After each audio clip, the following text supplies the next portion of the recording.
இப்போ chicken Cola உருண்டை தான் செய்ய போகிறோம். 3/4 கிலோ சிக்கன் நல்லா கொத்தி வாங்கிட்டு வந்திருக்கோம். அதை நல்லா தண்ணி ஊற்றி க்ளீன் பண்ணி எடுத்து வச்சுருக்கோம். அதுக்கப்புறம் வாணலியில் எண்ணெயை ஊற்றி அதில் 2 ஸ்பூன் மஞ்சத்தூளும் போட்டு 2 ஸ்பூன் இஞ்சி பூண்டு பேஸ்ட்டும் போட்டு அந்த கொத்தின கறியை நல்லா வதக்கி விட வேணும்.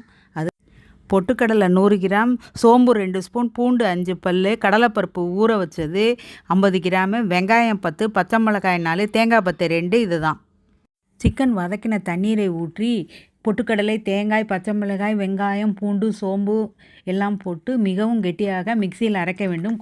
இந்த வதக்கிய கறியையும் அந்த வதக்கின நீரை விட்டே கொஞ்சமாக ஊற்றி அதையும் கெட்டியாக அரைச்சிடணும்.